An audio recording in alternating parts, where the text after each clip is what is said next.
Chapter number 3 sa pong mga Bible. Habakkuk chapter number 3. Kantayin mo natin yung books of the Bible para mahanap natin yung Habakkuk. Habakkuk, Zephaniah, Zephaniah, Malakay, Ibenti. Alright. At Amen. Alright. Salamat sa Panginoon. Kita-kita dyan, Brother Alex. Kasi nagkala na kami kanina ng umaga sa iyo. At hindi na nakakain si Manang Yoli sa iyo. Mag-trip pala niya kasi tinatawagan ka.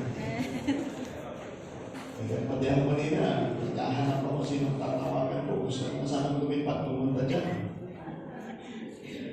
Amen. Alright, so good to see you today. At salamat po sa kabila ng hindi magandang panahon. Pero araw-araw, magpawala-wala, paulan-ulan. Pero kung mayroon tayo maayos na puso, ay magiging maganda ang lahat. Amen? Okay, nahanap nila mo yung Habakkuk. Amen? Kinanta mo na yung books of the Bible. Alright. Habakkuk chapter 3, let's begin reading from verse number 1 down to verse number 2. At alam niyo po, habang pinaka-aralan the Word of God has always something for us. Amen? A prayer of Habakkuk, the prophet upon Shigionoth. O Lord, I have heard thy speech and was afraid. O Lord, revive thy work in the midst of the years. In the midst of the years, make known. In wrath, remember mercy. Let's go to the word of prayer. Once again, dear Lord, we thank you so much for thy word for this morning. And thank you for the presence of your people. And thank you for the privilege that thou hast given us to gather together to glorify thy name and to listen from your word. Thank you so much for our visitors, and thank you so much for your people, and even for our brethren who are in our virtual service. Continue to bless them and help them. Give us a good connection so that they will be able to comprehend your word this morning. Please use me once again. I can do nothing without you. Please remind me of those things that I studied, dear Lord, concerning your word, that I may give it to your people. Gamitin niyo po ako. All I want is always my prayer to be a blessing, dear Lord. Thank you so much that we are already in the middle of the year. And thank you for thy blessing unto your people. Forgive us for our sins and be the one to lead us, dear Lord. In Jesus' name I pray. Amen. Amen. Thank you so much. Good morning. Please be seated in the presence of our God. So this is our revival Sunday. And this is our mid-year revival. So every month ay naglalagay po tayo ng program para sa ating simbahan. At magandang program at kung saan na doon nakapokus yung ating pag-aaral or presentation sa bawat buwan. Amen? At ngayon po ay bagaman dinaanan tayo ng mga maraming bagyo, pero salamat po na mayroon tayong pagkakataon na magpatuloy sa gawain ng Diyos. Now, let me give you the background of our lesson or our message this morning. So, the title of this message this morning is all about revive thy works in the midst of years. Now, this is the prayer of Habakkuk. Okay? Maybe some of you ay naririnig nyo ang pangalang Habakkuk. Pero, as I studied the life of Habakkuk, mga kapatid, this was happened in the year 626 BC. And this is the story in the life of the people of God, the Israelites.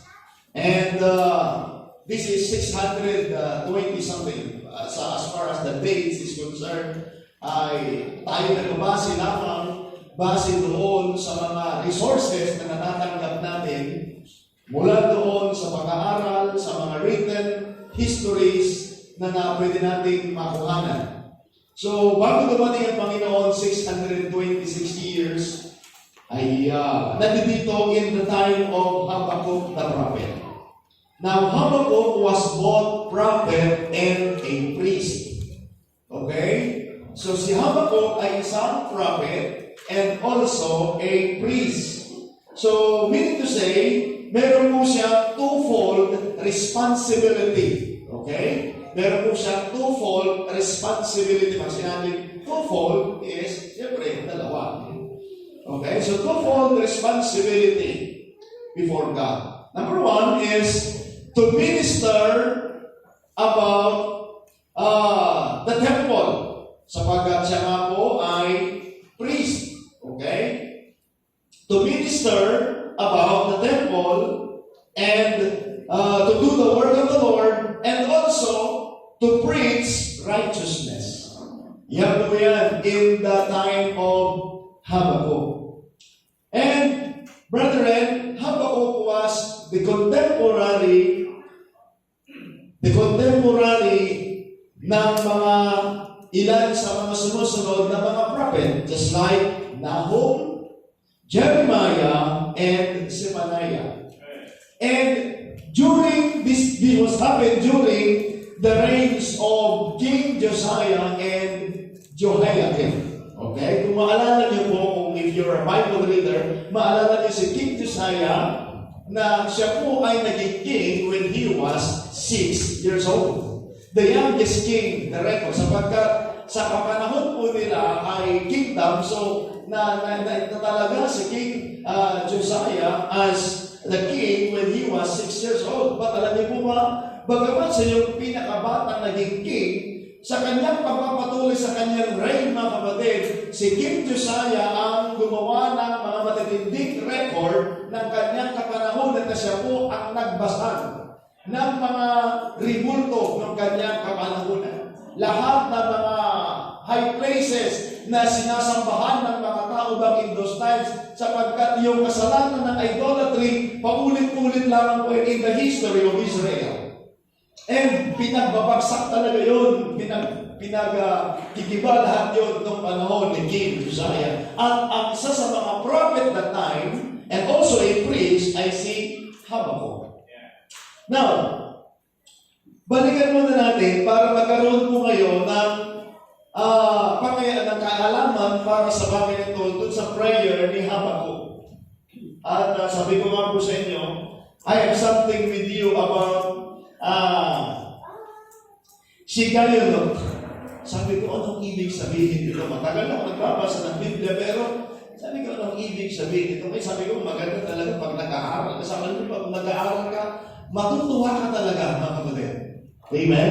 Pag may naman natutunan. Pero bago po yan, bago yung prayer ni Habakkuk, na nag-pray siya upon Shigayolot, and he was praying for a revival.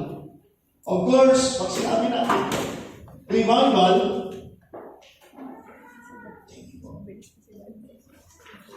pag sinabi natin revival is, tumutukoy po yan sa mga mananampalataya. Okay? Magkaroon muli ng buhay. Sigasig, pertaining by implication, ay magkaroon ng sigasig, magkaroon ng tamang sa Tagalog, get right, sa ibig sabihin get right with God, tamang babalikan ko po yan. Pag ipinaliwanag ko yung sigaya nun. Now, Habakkuk told by God that the Babylonians were going to destroy Jerusalem. Sino po ang mga Babylonians? Ito po yung mga kalaban ng tao ng Diyos. Okay? Mga Babylonians. Naalala niyo po mga kapatid, ay maraming beses sila'y sinakop ng mga Babylonians. At alam niyo mga kapatid, yung gera na nangyayari ngayon sa Israel ay gera pa noon pa man. Nakikinig ko ba kayo, amen? Kakakailan na mga kapatid, may gera na naman na nagsinimulan gigirahin na naman ng Cambodia ang Thailand. So, hindi pa natatapos yung gera ng Israel, nandiyan pa rin yan. Hindi pa rin tapos yung gera ng ano ba ito? Yung Russia. Okay. So talagang noon pa man ay uso na talaga ang mga gera. And this time, bilang propeta ng Diyos, bilang prophet, sinabihan ng Diyos si prophet Habakkuk at that time na yung mga Babylonians, mga kapatid, ay kanilang sisirain ang Jerusalem. At mga kapatid, dahilan sa kanilang kasalanan. Alam niyo po ba na yung mga tao ng Diyos, pinaparusahan sila ng Diyos at ginagamit ng Diyos yung kanilang kalaban upang parusahan sila. Ganyan po yan. Now, ano po yung kasalanan? Inilista ko po ang kasalanan dito na nabasa natin sa chapter number 2. Ano po yung kasalanan ng mga Israelites? Bakit kikirahin o sisirain ang Jerusalem na lugar ng mga tao ng Diyos? Sabi ko sa inyo, at ang gagamitin ng Diyos ay yung Babylonians. At alam niyo ba, ano yung pakiramdam ng tao ito na si Habakkuk bilang propeta ng Diyos na yung mga taong lumayo sa Panginoon ay parurusahan sila ng Panginoon? Number 1 na makikita natin dito sa chapter number 2, yung kanilang kasalanan. Na ano mo yung kasalanan ng mga tao? At naniniwala ko, sabi ko nga sa inyo, yung kasalanan, the sin of those people back in those times ay paulit-ulit lamang pa rin sa panahon po natin ngayon. Although we are not Israelites, we are Gentiles, and we are Christians, but don't you know that yung kasalanan nila noong unang panahon ay paulit-ulit lang din sa panahon po natin. Now, ano po yung kanilang kasalanan? Number 1, chapter number 2, verses 6 to 8. Let's go to our Bible. Para makita po ninyo, mga kapatid, na magsabi po ng Bible dun sa verse number 6 down to verse number 8, shall not all this take up a parable against him, and the taunting proverbs against him, and to say, woe to him that increaseth that which is not his. How long to him that letteth himself that thick clay? Shall they not rise up suddenly that shall bite thee, and away thee shall vex thee, and thou shalt be for booties unto them? Because thou hast spoiled many nations, all the remnants of the people shall spoil thee, because of men's blood, and for the violence of the land of the city, and that all dwell therein. Now, ano po yung kasalanan ng mga tao back in those times? Isinimplify ko na lamang. Selfish ambition. Selfish ambition. Yun yung kasalanan ng mga tao. Sabi ng Bible ito, woe to him that increaseth that which is not his. How long? To him that layeth himself with this clay. Ano pong ibig sabihin dito? Back in those times, yung mga tao doon ay nagkaroon ng tinatawag na pangsariling ambisyon. At alam niyo po ba, hanggang sa panahon po natin ngayon, yung kasalanan ng selfish ambition ay nagpapatuloy sa kapanahonan po natin, sa mga tao, sa mga Kristiyano, and even sa ating gobyerno, selfish ambition.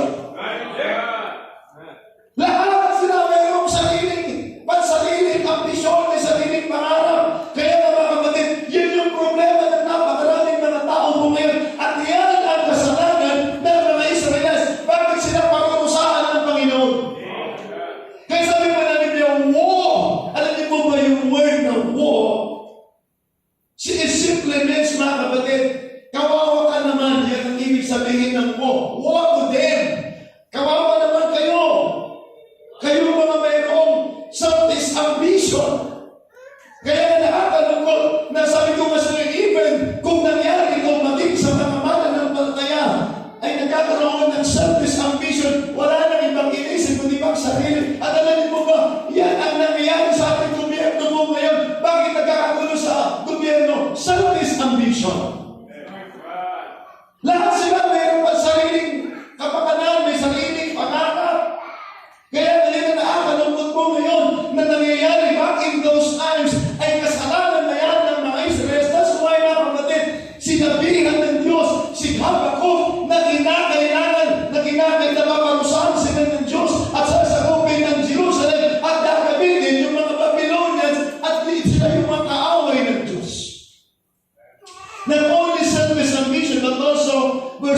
9 to 11, covetousness. Covetousness, 9 to 11, verses 9 to 11. Ang sabi po ng Bible dyan, woe to him that coveted an evil covetousness to his house, that he may set his nest on high, and he may be delivered from the power of evil. Thou hast consulted shame to thy house by cutting off many people, and hast sinned against thy soul. For thy stone shall cry out of the wall, and the beam out of the timber shall answer it. So, covetousness, pagiging gahaman. Alam niyo po mga kapatid, hanggang ngayon, yan ang kasalanan ng maraming mga tao. Pagiging gahaman sa mga kapatid, gahaman sa mga kapatiran, gahaman sa gobyerno, higit sa lahat, gahaman. Covetousness. Yan ang kasalanan ng mga tao ng Diyos. Kaya sila parurusahan ng Diyos sa kanilang pagiging gahaman, pagiging gatid. Kaya alam niyo po mga kapatid, napakahalaga talaga na sana ma-overcome. Kaya bakit ang tao nanluloko? Kasi gahaman siya. Bakit siya nagsasamantala? Gahaman siya. Walang magkakontento. Kaya mga kapatid, ang mga tao walang magkakontento. At yan ang kasalanan ng mga tao. Back in those times, in the time of Habakkuk, kaya parurusahan sila ng Diyos. Pagiging gahaman. At alam niyo po ba, nangyayari po sa kapanahon po natin ngayon. Magkakapatid, magkakamag-anak, nag-aaway-away sa lupa, nag-aaway-away sa mga ali-alian. Bakit? Nagiging gahaman. Nagkakaroon ng sama ng loob. Bakit? Nagiging gahaman eh. Kaya mga kapatid, kapag sabi ko sa inyo, walang masamang magkaroon ng kayamanan, pero pag hindi din na namanis ng maigi yung kayamanan, mga kapatid, yan ang nagiging ugat ng kasalanan. Nagiging gahaman ng mga tao. At nagiging mga tao ng Diyos back in those times. Covetousness. Not only covetousness, but also from verse 12 to 14, ano kung sabi po ng Bible, verse number 12, chapter number 2, ano kung sabi ng Biblia? Woe to him that buildeth a town with blood, and established a city by iniquity. Anong ibig sabihin dito mga kapatid? Exploitation. Pananamantala. Di ba? Marami po mga tao yung mapagsamantala. Amen? Exploitation. Alam niyo ba? Ginagamit yung kahinaan ng ibang mga tao. Kaya pag nakita niya, madaling lukuhin ito, lulukuhin ko ito. Ayan, exploitation. Kaya sabi namin niya, woe to him that buildeth a town with blood and established a city by iniquity. Kaya magsasamantalahan yung mga tao. Exploitation. Kaya maraming mga magsasamantala. At yan yung kasalanan. Kaya nga sapagat naging gahaman, tutugtog-tugtog yan. Sapagat naging gahaman, magsasamantala ka na ngayon. Yan yung kasalanan. Kaya mga kapatid, hindi pwedeng pabayaan ito ng Panginoon nung panahon nila. At naniniwala po hanggang ngayon, hindi pwedeng pabayaan ng Diyos. Hindi lang po exploitation of the people, but also drunkenness and violence. Verse number 15 to verse number 17. At sabi po ng Bible dito, kaya ito po, sabi ng Biblia, woe unto him that giveth his neighbor drink, that putteth thy bottle to him, and makest him drunken also, that thou mayest look on their nakedness. For thou art filled with shame for glory. Drink thou also, and let thy foreskin be uncovered. The cup of the Lord right hand shall be turned unto thee, and shameful spewing shall be on thy glory. Kaya sabi ko ng Biblia, woe to him that giveth neighbor drink. Kaya nyo ba? Mag-ingat kayo sa mga nagpapainom sa inyo. Sabi ng Biblia, kaya kami pinapainom para makita ang iyong kahubaran. That's the Bible. Kaya nakita po ninyo, back in those times, nangyayari na kapag ka nalasing, ay nawawala na sa katinuan. Kaya ayos-ayos naman ang kanyang itsura, pero pag nalasing, biglang nakapahubad. Pero nakakalungkot naman yung iba, hindi naman lasing, pero naguhubad. Nakakalungkot yung iba, may asawa na, pero kung mag-itsura, kala mo naman sila, misfilin sila. Kaya may sinasabi ko nga po sa inyo, mga kapatid, nakakalungkot, may asawa na, pero hindi nagbibihis ng maayos. Gusto pang i-display yung katawan, nagbibig ka na nga eh. Ano bang gusto mo? Gusto pang ibenta ulit? Ano yun? Di ba? Kaya nasabi ko nga sa inyo, yan ang kasalanan ng mga tao noong unang panahon, drunkenness and violence. And dalas na kasalanan nila na yan ang dahilan ng kabigatang daladala ni Habakkuk bilang prophet of God. Verse 18 to verse number 20, ang sabi ng Bible, what profit the graven image that the maker thereof hath graven it? The molten image and the teachers of lies that the maker of his work trusted therein to make dumb idols. Woe unto him that saith to the wood, awake! To the dumb stone, arise! It shall this behold. It is laid over with gold and silver, and there is no breath at all the midst of it. And the Lord is in holy temple. Let all the earth keep silence before him. Anong kasalanan nila? Paulit-ulit din yan. Idolatry. Pagkakaroon ng Diyos-Diyusan. Kaya sabi nila, woe to him! Sabi to the Lord, awake! Kaya sabi niya, kawawa naman kayo! Kayong mga nananalangin sa mga limundo! Kaya sabi ng Bible. Amen? Kaya huwag na kayong manalangin sa limundo. Of course, sanay po tayo. Yan ang daladala sa atin. Lumaki tayo na ganyan. Nananalangin tayo sa limundo. Kaya nga, kung babasahin niyo po mga kapatid, sa Psalms 115, assignment niyo po yan mamaya. Pag uwi ninyo tungkol sa idolatry, basahin niyo Psalms 115.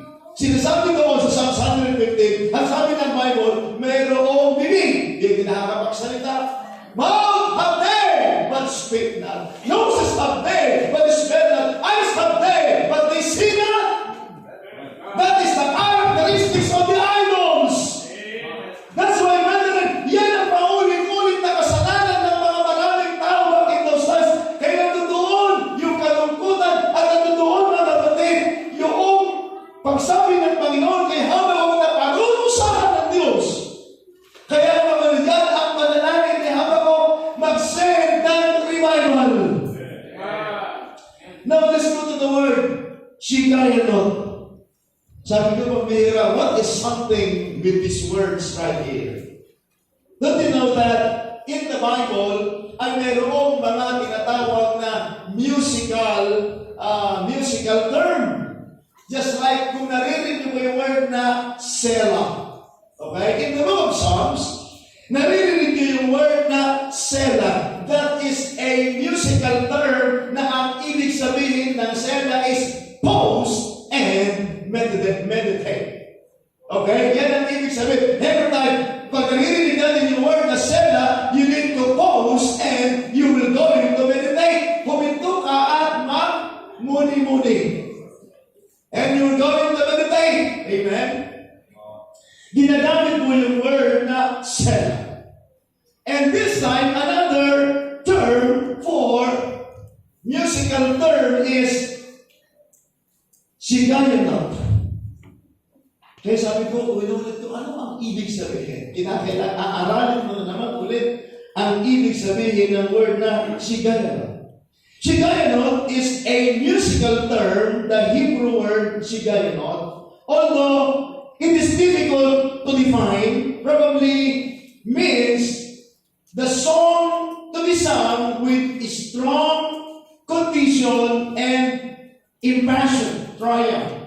A sense of victory. Yan ang ibig sabihin ng word na Shigayanoth. A musical term. Probably means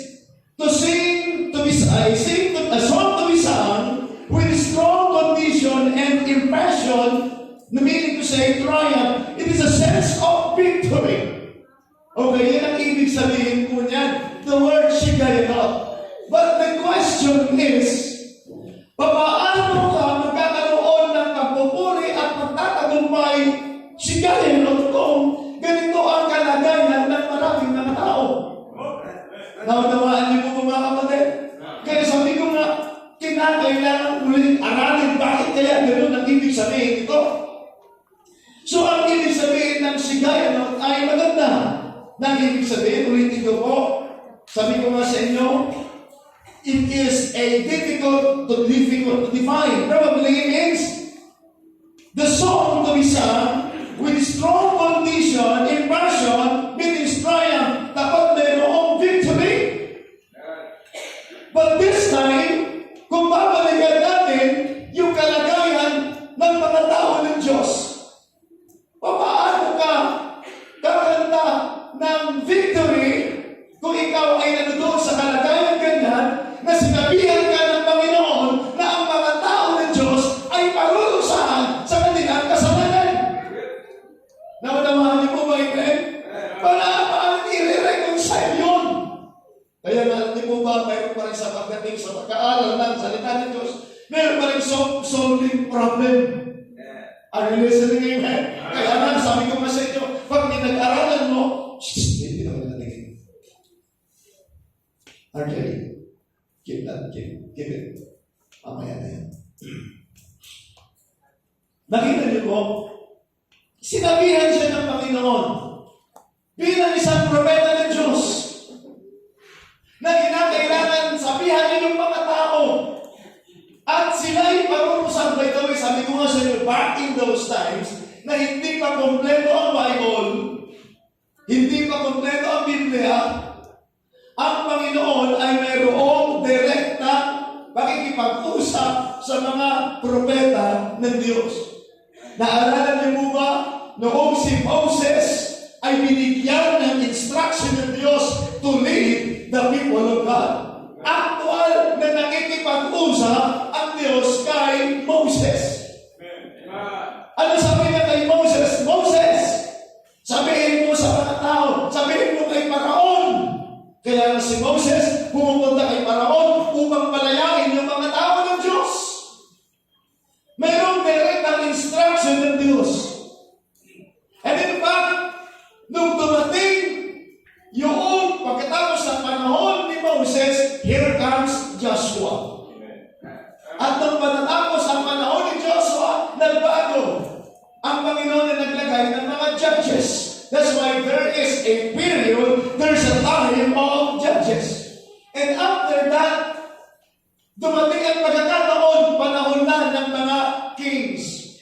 Kaya nga God put kings, and the first king of Israel was Saul. And here comes David. And after that, ang Panginoon ay naglagay ng mga prophets.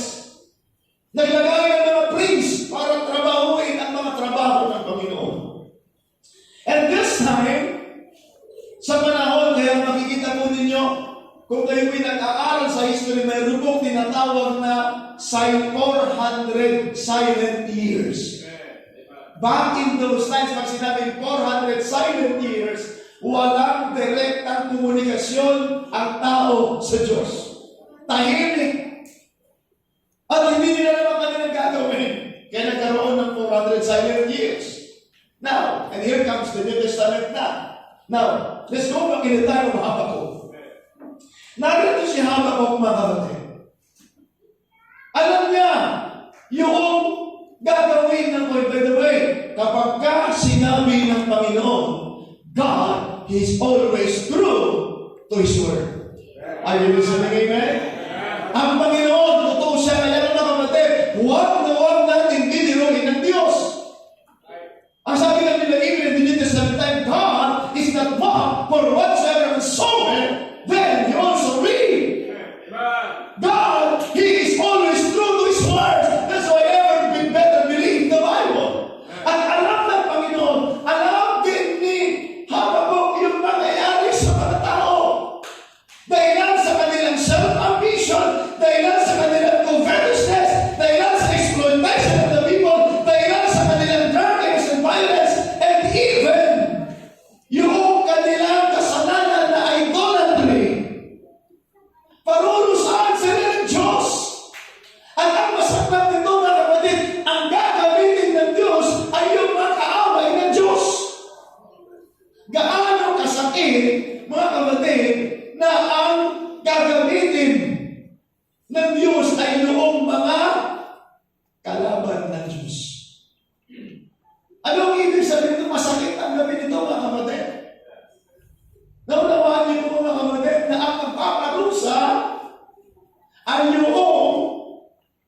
mga kalaban. Pero may pakialam ang Diyos dito. Kaya alam niyo po ba, sabi ko sa minsan, iaalaw ng Diyos yung mga pangyayaring mga bagay nito para matuto ang mga tao ng Diyos. Are you listening? Amen? Kaya mga kapatid, may mga pagkakataon, lalapain talaga kayo. Bakit? Dahil sa inyong katigasan ng ulo. At alam niyo, ramdam yan. Ramdam yan ni Habakuk. Gaano kasaklap na nakita niya na parurusahan ng mga tao ng Diyos. Sabagat dapat natin maintindihan, if you are the people of God, you're supposed to be doing the things of God. And you're supposed to be enjoying the things of God. Ulitin ko po, kung kayo po ay Kristiyano, kayo po ay anak ng Diyos, ang dapat ini-enjoy ninyo ay yung gawain ng Diyos, yung gawain ng Diyos, at hindi kasalanan. At gaano kasaklap kapag pinarusahan ng Diyos ang mga tao at gagamitin yung kaaway ng Diyos. Kaya mga kapatid, nandoon yung burden. Kayo ang lumagay doon sa kalagayan ni Habakuk na sasabihin kayo ng Diyos, parurusahan mo sila. Sabihin mo sila, Habakuk, parurusahan mo sila sa kanilang selfish ambition, sa kanilang covetousness, sa kanilang idolatrous practices. Parurusahan mo sila. Gaano kasaklap yun at gaano kasakit yun. Mga kapatid, kapatid yun ni Habakuk. They are the people of God. And of course, sometimes, siyempre, mga kapatid, napakabigat din tanggapin yun ni Habakuk. Na makita niyo na magdurusa ang mga tao ng Diyos. Kaya akala ninyo kayo mga kabataan, akala ninyo at pinarusahan kayo ng Diyos, masaya ang mga magulang ninyo. Akala ninyo kapag kayo nagsasuffer sa kasalanan ninyo, sasabihin niyo, no, buti pa sa'yo. Sometimes nasasabi lang natin yun, pero mga kapatid, deep inside, masakit. Are you listening, amen? Sometimes pinapatigas lang natin yung puso, sasabihin, buti ka sa'yo, para matuto ka. Pero at the back of our minds, masakit sa nanay, masakit sa tatay, masakit sa mga kapatiran na nakikita nila ang mga kapatiran na nagsasuffer sa mga kasalanan. Kaya minsan akala natin ganun lang yung buhay natin ng Kristiyano. Kaya sabi ko nga po sa inyo, salamat sa Panginoon, kapag tayo ay nasa kalooban ng Panginoon, nagre-rejoice ang mga Kristiyano, nagre-rejoice ang gawain ng Diyos. Pero kapag ka ang mga Kristiyano ay nawala doon sa kalooban ng Panginoon, malungkot! And what is something behind sa pangyayari sa buhay po ni Habakuk? Bakit yung sinabi ng Panginoon sa kanyang prayer ay prayer of Habakuk, the prophet from Shigayanon? Let's go to the word Shigayanon. Sabi ko nga po sa inyo, the thing in that context, brethren, of Habakuk, the song was not happy. Yung pag-awit ay hindi masaya or victorious in the time of Israelis because sa panahon ito ay mabigat. Amen? Ito'y mabigat, mga kapatid. But the thing is, ang napakaganda dito, mga kapatid, alam nyo, sabi ko nga sa inyo, napakahalaga na maintindihan mo natin na ang kaaway ng Diyos. The devil is like a roaring lion walking about seeking whom he may devour. Yan ang matindi pag ipinadala ng Panginoon ang pangyayari sa mga tao, mga kapatid, at talagang lalamahin talaga kayo ng Diablo. Amen? Kaya mga kapatid, napakahirap. The thing is, sa pangyayari ito, naroon yung kabigatan para kay Habakuk. Napakita niya ang mga tao ng Diyos ay magsasuffer. Sa pagkatalan nyo ba, kapag ang mga tao ng Diyos ay doon sa trials at naranasan nila, mga kapatid, yung kabigatan sa buhay nila, yun ang nag-aalis sa kanila sa focus sa gawain ng Panginoon. Kaya makita po ninyo, maraming mga Kristiyano na imbis na magpatuloy sa panahon na nagkakaroon sila ng problema, marami sa kanila tumitigil. Pero kayo po ay nagpatuloy after ng makahamon sa buhay. Salamat sa Panginoon. Sapagkat gusto kayo ng job na may pintaw. Are you listening, amen? Gusto kayo ng job na may pintaw. Kaya nga, yung mga trials na yan, dalawa lamang ang pangyayari na is either pin you down or ikaw ay palalakasin. Aalisin. Kaya makita po ninyo mga kapatid, yung kasalanan ng mga tao mga kapatid, nawawala na yung passion mo. Nawawala na yung kagalakan mo sa mga bagay na patungkol sa Panginoon. Kaya makita niyo po, as far as sigayan is concerned, is a praise that resists the trial. It resists the darkness and spirit of heaviness. Kaya nga po, si Habakkuk, kaya nabanggit niya, sigayan na. Ano ang ibig sabihin nito? Yun ang kanyang pangkontra. Yan ang kanyang panlaban sa kabigatan na nakakala niya at nararamdaman niya at nararanasan niya. O kayo kanay, ano mo ang kabigatan? Sasabihin niya pa rin, sigayan na! That means, praise the Lord! Tumagal man ako sa pagsubok na ito. Alam ko, tutulungan ako ng Panginoon at nakita ko man yung mga tao na sinagkasama sa kanilang kasalanan. Mga sinasabi ni Habakkuk, magpapatuloy pa rin ang magkasuway ng praise siya, ng revival para sa kanilang mga kababayan.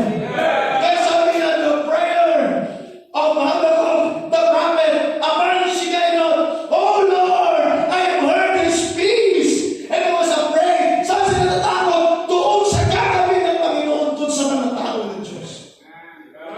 Kaya paano niya po i-counter yun?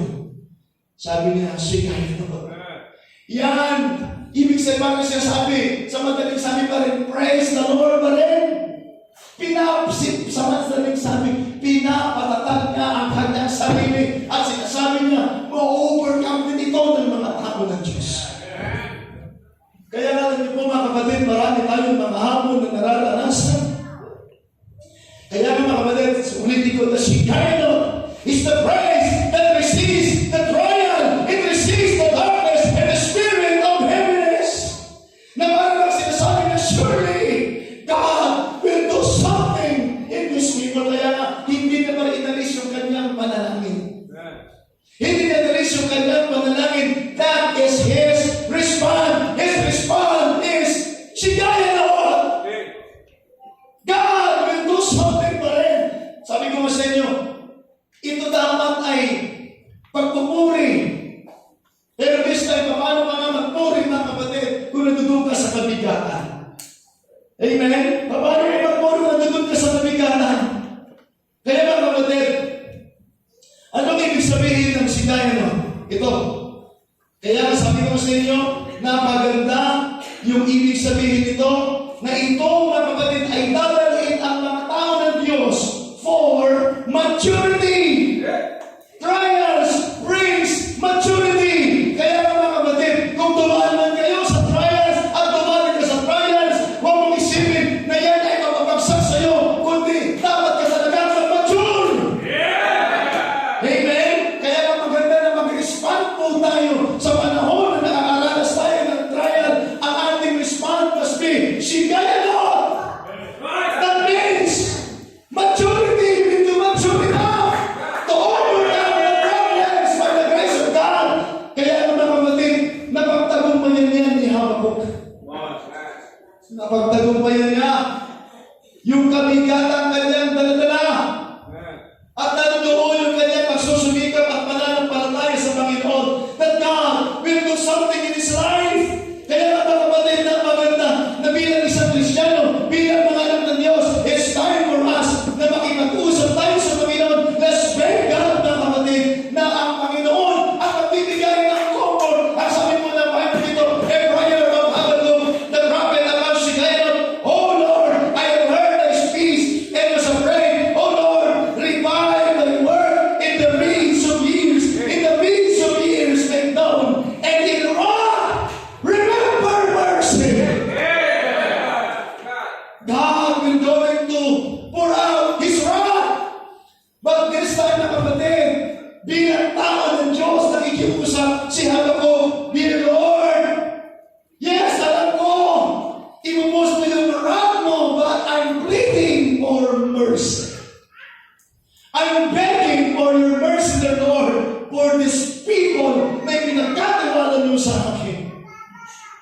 Alam niyo ba na yan ang mga tao ng Diyos na kapag nagkasala at nagkamali ang mga tao ng Diyos, the men of God, the prophet of God, will beg for mercy.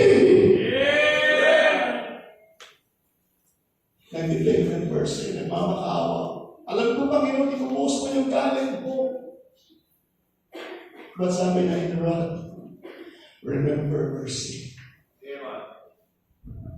Let's go back. Let's go to Lamentations.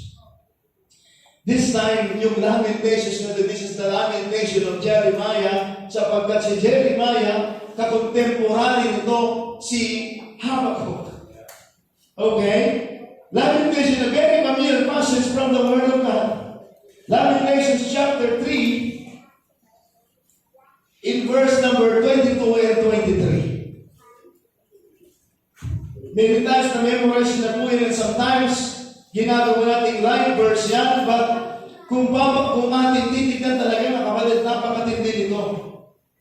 Ang sabi po ng Bible dyan sa verse number 22, it is of the Lord's mercies that we are not consumed, because His compassion fail not.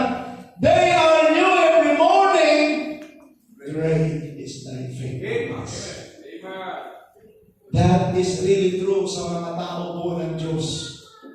Na minsan humiwalay, namuhay na mayroong service ng vision, namuhay ng covetousness, namuhay ng drunkenness, namuhay sa idolatry, namuhay sa kasalanan, lumayo sa Panginoon.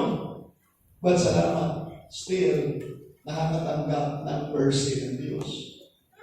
Kaya this time, here is Habakkuk pleading.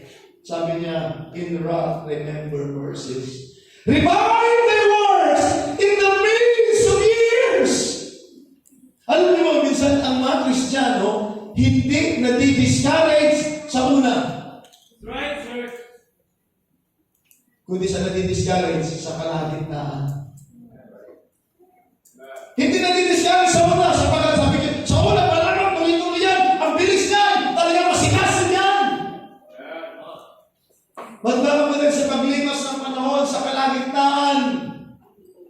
Ayun na, kaya nga exactly, ganyan ang naranasan ng mga tao back in those days, kaya sabi ni Habakkuk, in the midst of years. In wrath, remember mercy. In wrath, remember mercy. Kaya mga kapatid, napakaganda dito as I close this message this morning, hindi na masigaw si Habakkuk, pero mga kapatid, sinisikap niya pa rin sumigaw para sa Panginoon. Sinisigaw niya pa rin, sabi niya sa mga tao, come out of your comfort zone, umalis kayo sa kasalanan at sumpitin niyo ang kalooban ng Panginoon sa mga sapagkat kung hindi, ibubuhos ng Panginoon yung galit sa inyo. Alam niyo, di ba rin magalit ang sino lahat, huwag lang magalit ang Diyos sa atin. Amen? Magalit ng lahat, huwag lang magalit ang Panginoon. Kayong mga asawang babae, di ba rin magalit ng inyong asawang lalaki? At kayo mga asawang lalaki, di ba rin magalit yung asawa niyong babae? Huwag kayong matakot.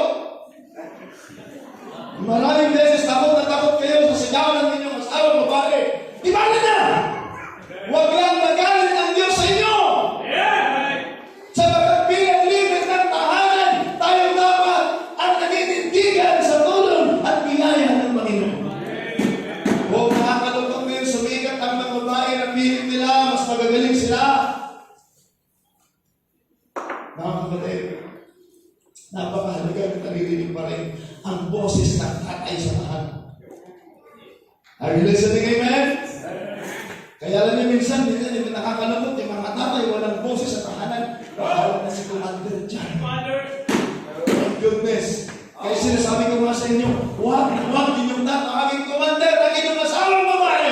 Sabagat pag tinawag ko Commander, yung asawa ng babae, ano ka? You are under his her command. Sabagat sa isang unit, isa na ang Commander, yun yung pinakamataas.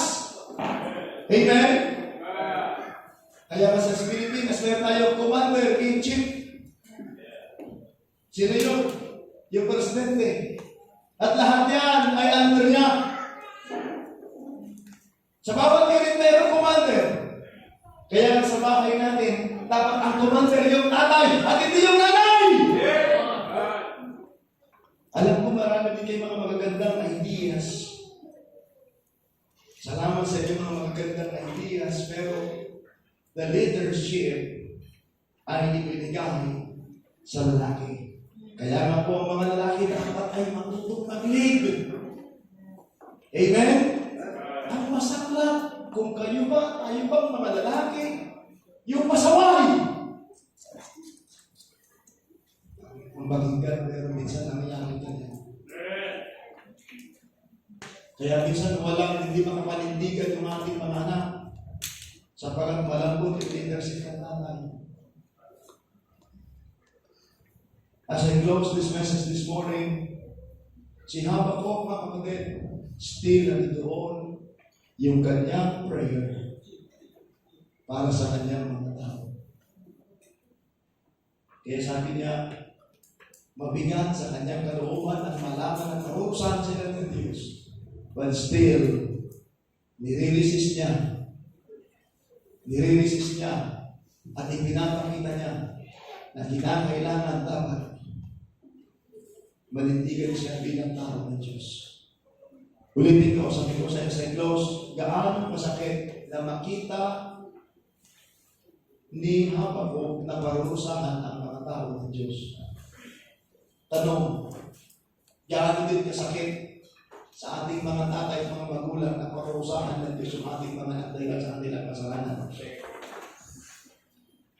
Kaya mga kapatid, kinakailangan i-build natin yan. Makipag-usap tayo sa Panginoon. Let's beg God. Just like Habakuk, na sabi niya, in wrath, remember mercy. Nandito si Habakuk nakikiusap. Remind the words in the midst of years. In wrath, remember mercy. Sadyang inubuhos na Panginoon ang kanyang buod. But Habakuk was begging for the mercy of God. Na yan ang kailangan ng mga tao na makita nila yung presensya ng Diyos sa kanilang buhay. Alam niyo po, many times, bakit hindi binubuhos ng Panginoon ang kanyang buod? Sapagkat ang mga tao ay natututo.